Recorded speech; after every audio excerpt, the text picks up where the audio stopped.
Hi అండి, welcome to KKS vlogs.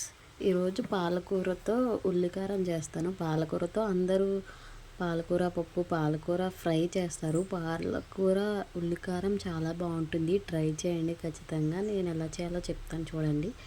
First నీట్గా clean చేసుకుని కట్ చేసుకుని ఇసుక ఉంటుంది కదా, అది రాకుండా నీట్గా కడుక్కోవాలన్నమాట. ఇసుక వస్తే బాగోదు. అది మొత్తం నీట్గా క్లీన్ చేసుకుని సరిగ్గా అదే వడకట్టుకుని దాంట్లో చేసుకుంటే ఇంకా బాగుంటుంది. ఇలా చేసుకున్న ఈజీగా వచ్చేస్తుంది అనమాట. ఆ సైడ్కి వచ్చేసింది వంపేసుకుంటే ఇసుక కూడా బయటికి వెళ్ళిపోతుంది. దాని తర్వాత పాలకూరలో కావాల్సిన మసాలా ఏమేమి కావాలో చెప్తాను చూడండి. అందులో ధనియాలు, జీలకర్ర, పచ్చెనపప్పు, ఎండుమిరపకాయలు, చింతపండు, అలాగే ఉల్లిపాయలు కూడా కావాలి. ఫస్ట్ ఎండుమిరపకాయలు మానేసి మిగిలినవి వేపుకోవాలి. అవి కొంచెం ఎగిపోతున్నవి అన్నప్పుడు ఎండుమిరపకాయలు కూడా వేసుకొని వేపుకోవాలి. అవి వేపుకున్నవి ఒక మిక్సీ జార్లోకి తీసుకోవాలి. లేదంటే మీకు చిన్న రోల్ ఉంటుంది కదా, అందులోకి తీసుకున్నా పర్వాలేదు. నేనైతే మిక్సీలోకి తీసుకున్నాను. అది మొత్తం పౌడర్ కింద చేసుకోవాలి. తర్వాత అదే బౌల్లో ఆనియన్స్ వేసుకోవాలి.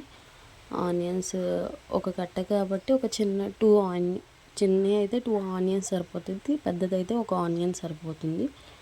అవి కూడా బాగా ఫ్రై అయ్యాక కొంచెం చింతపండు వేసి ఇంకా మగ్గనివ్వాలన్నమాట. అంటే గోల్డెన్ బ్రౌన్ వచ్చే వరకు బాగా వేపుకోవాలి. వేపుకున్నాక ఏదైతే పౌడర్ చేసుకున్నామో అదే దాంట్లో ఈ ఉల్లిపాయ, చింతపండు కూడా వేసుకోవాలి.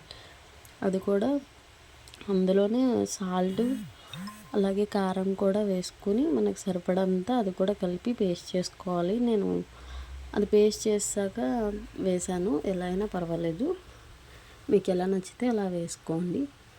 దాని తర్వాత ఆ మసాలా పక్కకు పెట్టుకొని మనకి ఇప్పుడు అది ఉల్లికారం చేయడానికి ఫస్ట్ జీలకర్ర, అలాగే పచ్చెనపప్పు, కరివేపాకు, కొంచెం వెల్లుల్లి ముక్కలు చిన్న ముక్కలైనా కోసుకోవచ్చు, పేస్ట్ అయినా పర్వాలేదు.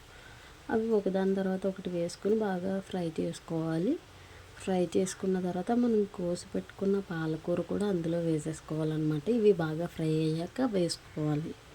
పాలకూర మొత్తం వేసుకుంటే ఒక 2 మినిట్స్కి కొంచెం వాటర్ కింద వస్తే కొంచెం మగ్గుతుంది అనమాట, కిందకి వెళ్తుంది. ఇలాగ మొత్తం ఆ వాటర్ మొత్తం ఎగిరే వరకు అది అలాగే ఫ్రై చేసుకుంటూ ఉండాలి. ఎప్పుడైతే వాటర్ మొత్తం వినిగిపోతాయో దాని తర్వాత మనం ముందుగా ఆడపెట్టుకున్న మసాలా కూడా వేసుకోవాలి. అది కూడా బాగా కలుపుకోవాలి. కలుపుకున్నాక సిమ్లోనే పెట్టి మొత్తం మగ్గనివ్వాలన్నమాట. హైలో పెడితే మాడిపోద్ది, కానీ అది ఉడకదు. సిమ్లో పెట్టుకునే చేసుకోవాలి. ఇలా చేసుకుని చూడండి, అసలు రైస్లోకి సూపర్గా ఉంటుంది. దీని ముందు పాలకూర